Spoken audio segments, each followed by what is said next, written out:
Hey there, it's Curtis Stage, back again for another lecture in Visual Communications, Multimedia 110, here at Los Angeles Mission College.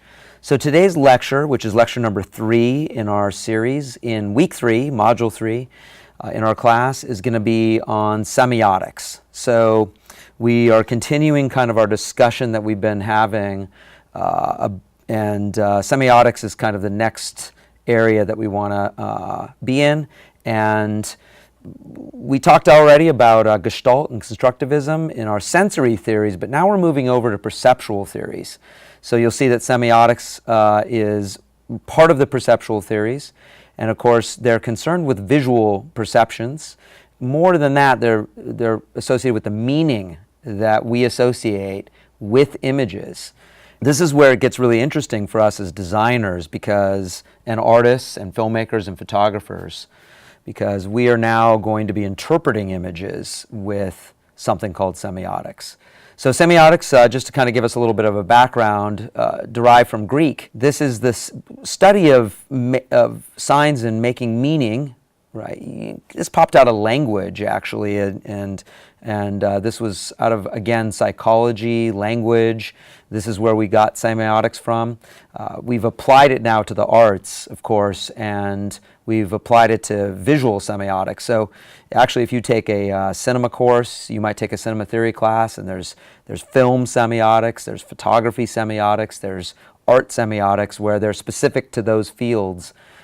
Design, of course, as well. So visual semiotics is kind of a subset of semiotics, and it looks at the way visual images communicate, whereas semiotics in general is language-based, and how we interpret things and how we use it in language and communications. But we're going to be concerned, of course, with this class in visual semiotics. So that's where we're going to kind of go with this. And this isn't the person who started semiotics, but he was one of the leaders in the field, C.S. Peirce. He was American philosopher, really known as a philosopher and mathematician, and he was kind of one of the first contributors to semiotics, and he came up with the idea that anything is a sign, not absolutely as itself, but instead in some relation to another. So he came up with sign relation was the key, and it defines 3 roles, and we'll talk about those more later. Number 1, the sign subject matter, called its object, so the thing that we're talking about, and then the sign's meaning. So the sign, the subject matter, and the meaning is what he kind of came up with, and we'll get to those more later. So C.S. Peirce, kind of a leading person in this area back in the early 1900s. When we start talking about semiotics and visual semiotics, really a sign is anything that stands for something else. Some of you may have seen this painting before, and we're going to talk about this more later. This is René Magritte, famous painting called The Treachery of Images. This painting is René Magritte was a surrealist artist, and he created amazing works. You can look him up and look at all of his paintings that he's done in the past. Was big in the kind of 1920s to the 1950s, was his height of his career, and from France.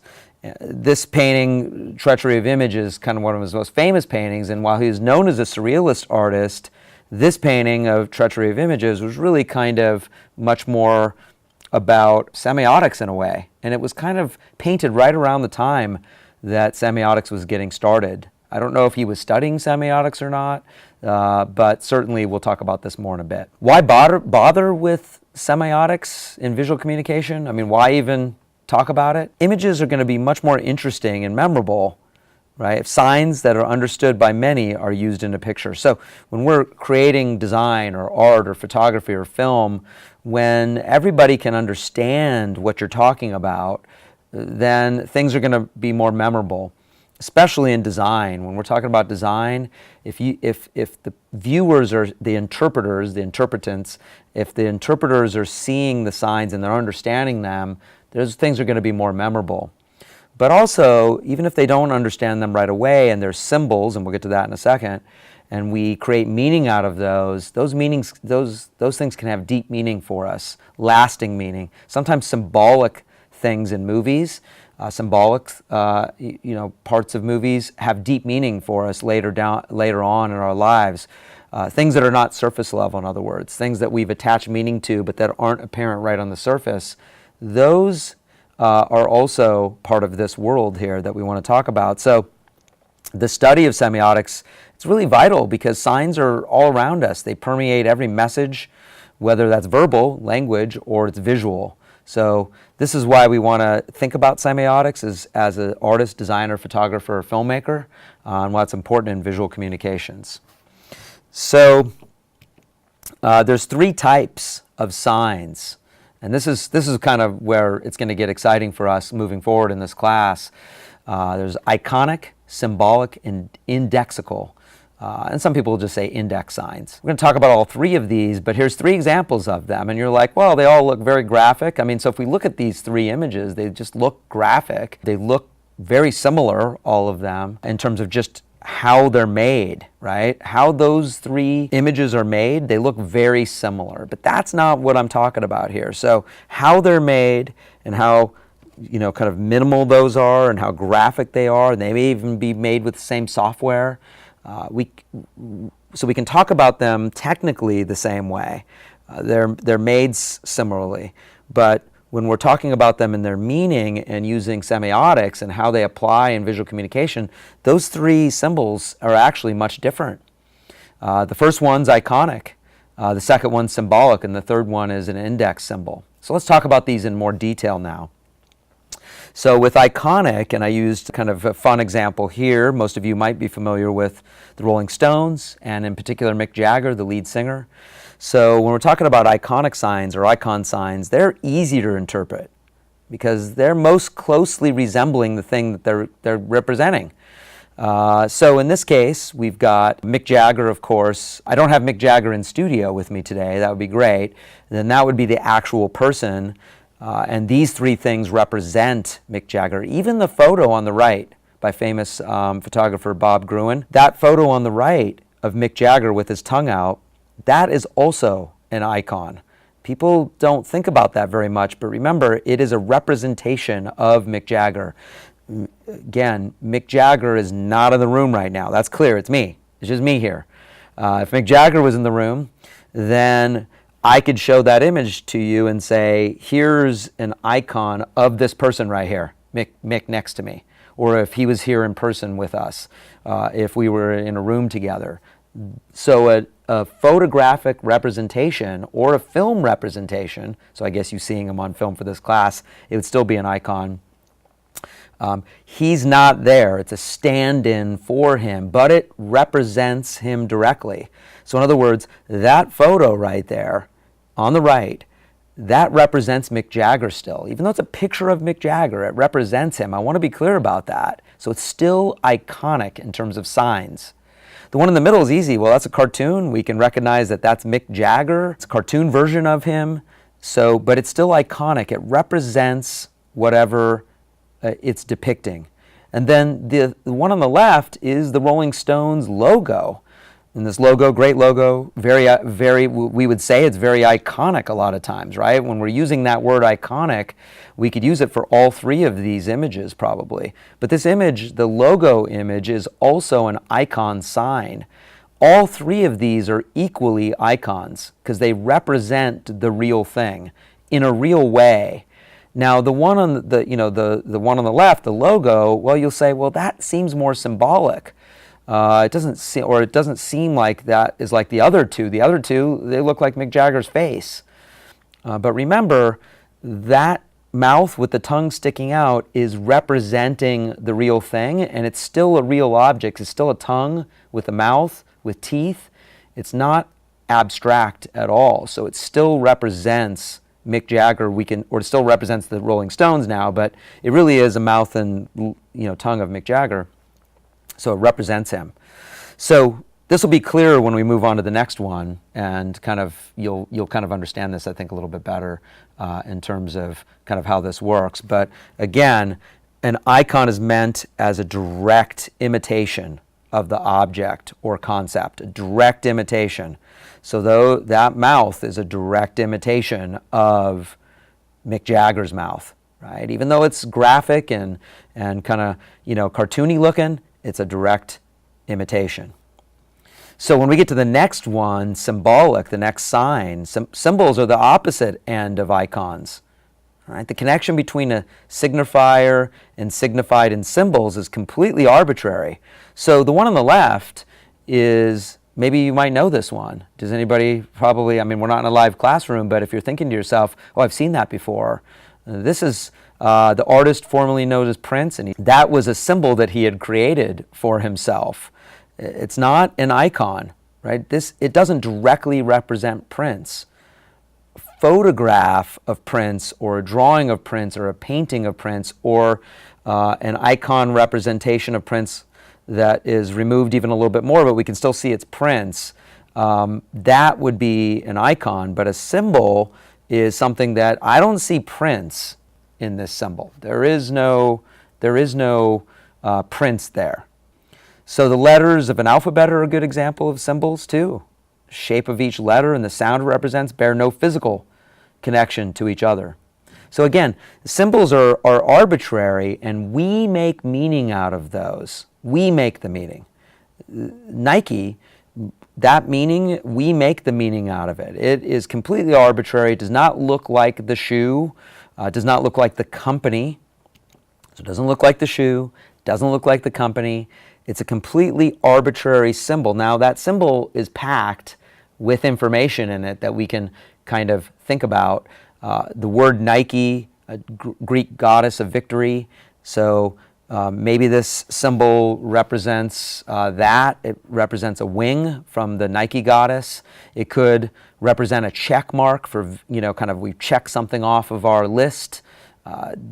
Those are things that we're associating with this symbol, this sign that's a symbol. We're associating those concepts to it. But graphically, this swoosh does not represent, and maybe it represents speed too, maybe the concept of speed is there, but it is not a direct representation of speed. It is not a direct representation of Nike, right? It's not a picture of the Nike headquarters. It is not a picture of Phil Knight, the owner of Nike. It's not a picture of the shoe or any apparel. It is the logo, of course, which is a symbol of Nike. Now, not all logos work the same way, but this one, spectacularly works that way. So symbols, again, they're, kind of connecting the sign and what it means. So it's the signifier and the signified. That's what's kind of happening. Signifier, signified. So the signifier is the sign, the Nike logo, the swoosh. The signified, what it means. Right? So what does Nike mean to us? We see that logo, and we have in our mind what that means. And that's the great thing about logos, is they can quickly put in our minds what the meaning of their company is. That's why they use these sign symbols, because it quickly says, oh, that's what Nike means to me. Or maybe you don't think about it too much, but you see it and it's subconscious now. But we as a culture have made that sign into what it is. It didn't have any meaning when Carolyn Davidson created the Nike logo. It didn't have a meaning. It didn't represent Nike. She drew it and then it represented it. Also, something like this, the pi symbol, right? Hey guys, both of these are symbols. Not only is the pi symbol on the left a symbol, but also the numerical version of it, 3.14, blah, blah, blah, blah, blah, that is also a symbol or a sign, because numbers and letters are symbols. They are not actual things in physical space. Those are symbols. There's not any connection to them to a real object. 3.14 is not a real object out in space, right? Does that make sense? 3.4, 1.4 doesn't mean anything out into real. This table is not, the numbers that were used to create this table, this computer, all the math that goes in to creating this table, it's not here, right? So we apply those numbers to it. So anyway, pretty cool way to kind of think about this. The third one is an index or indexical. And that's describing the connection between the signifier and the signified. So, but it's doing it in a way, so let's say, so in a, kind of an interesting way. So if we want to talk about a human being, the one on the right, well, both of these talk about a human being. They're not actually the human being. So the one on the right, the footprints in the sand, it is representing the human walking through the sand. It's not representing footsteps in sand. It's representing the idea that someone walked through there. Smoke obviously is an index of fire, like clouds are an index of rain. So if you get rain, dark, if you have an image of dark clouds, then you're probably signifying rain. This thumbprint is a signifier of a human being. So an index describes a connection. The signifier can't exist without the presence of the signified. And that's an important part. Right? The signifier can't exist without the presence of the signified. This is an interesting one. So here's index. I think this one is the one that maybe kind of, for me, makes the most sense, especially since I'm a sports fan, so I kind of understand this. This one kind of, I get this idea here. So if you've ever played baseball, you kind of understand what's going on down here, right? This is a catcher giving signals to the pitcher. Right? They're giving signals, they're giving signs. This sign is which one? It's an index, right? It's not the actual fastball. It's not the actual curveball, but it is a index sign of that. It means that, but it's not a symbol of it, right? It's not an abstract symbol. It seems like it kind of would be in place of the real thing, in place of the fastball. There's a communication that's happening through here. So the catcher puts his fingers down for number 3 for a slider, and the pitcher knows what he's talking about. There's an agreed upon knowledge here that both the catcher and the pitcher have agreed upon beforehand. If I do a 3, that is a slider. If I do a 1, that's a fastball. So they can't talk to each other about it. He can't hold up a sign and say, hey, here's an image of a fastball coming in, which would be an icon, right? He can't have a ball with kind of speed going by. He can't have a symbol of a fastball, which would be some abstract thing, abstract graphic probably, like the Nike. So let's say the Nike, let's say the catcher used the Nike as the symbol for fastball, because maybe the Nike means speed. Right, the Nike logo means speed, and the Nike, imagine the catcher holding up that Nike, right, the Nike logo and saying fastball, right? We've agreed on this, but that's an abstract image. So those 1, 2, 3, I guess the visual of those would be more like the index. It's in place of the fastball. It's in place of the curveball. But it means those things, but it's not an abstract symbol. So that's kind of what's kind of fun about this one, is you can apply it to real world things. So just back to that signifier, signified, right? So let's just get this real quick here. Right? The signifier is the form that the sign takes. Right? It could be a sound, a word, a photograph, facial expression, catcher with a signal between his legs or her legs. It could be a softball player. Or Magritte's painting of a pipe is a signifier. It's not the pipe. It's a painting of a pipe. And then the signified is the concept or objects that's represented. The concept or object might be an actual pipe, the command to stop maybe, or throw a fastball, or a warning of radioactivity. That's the signified. And then the interpretant is what we understand about that sign, right? What we make sense of it. That's the interpret. So we've got 3 things. We've got the signifier, the signified, and the interpretant. Or you could say interpreter. And the interpretant, right, how we're kind of understanding it. That's where we, as humans, we get it. But even animals can understand signs. I can hold up my hand like this and my dog will stop. I can kind of do this and my dog will lay down, and you probably do that too with your dog. My cat doesn't really understand very many signs, but my dog does. So people aren't the only ones that understand signs, and hand gestures are signs, right? Sign language, hand gesture. If you are hearing impaired, like I know we have someone usually in every one of my classes will have hearing impaired, then you'll use sign language, right? And that is a form of semiotics in a way. So is language. Language is taking the place of the real object. If I say a word, blue Dodgers hat, the word blue Dodgers hat that just came out of my mouth is a sign. It's a language-based sign instead of a visual-based sign, but it's a sign nonetheless, and we interpret that sign. So in your mind, you just said, okay, blue Dodgers hat, and you can visualize it, which is also a sign. But if I brought out a blue Dodgers hat and put it on this table, that's the real thing. Of course, you seeing it on a video is another sign. So you'd have to actually see it in person for it to be the real thing. So any mediated experience is a sign as well, which is also, that gets into a rabbit hole. It gets kind of crazy. So words, pictures, signs. The word pipe is a sign for an actual pipe in Magritte's painting. So let's talk about that a little bit more. That French sentence there says, "This is not a pipe." And that's really interesting because he's telling us this is the sign for a pipe. It signifies the pipe. But it's a painting of a pipe. You can't put in tobacco in this thing and start smoking any tobacco or whatever out of this pipe. This is just a painting of it. In fact, all images are signs of something.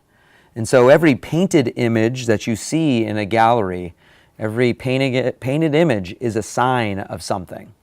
Where art gets interesting is more in sculpture, where the sculpture is a physical object and possibly a direct representation of. So if I made a sculpture of Magritte's pipe, if I made that pipe, right? If I made it into a sculpture, and it was almost the same size of a pipe, but I didn't call it an actual pipe, but it was a sculpture, it would be confusing as to, wait, is that the real thing? Or is it the sign of it, or the art of it? So almost all art is actually signs for something else. And then art can get really deep. Sometimes those signs they're hidden. Sometimes you don't see very much and they become more symbolic. So symbolic signs are the ones that are harder to interpret. Index and iconic are a little bit easier.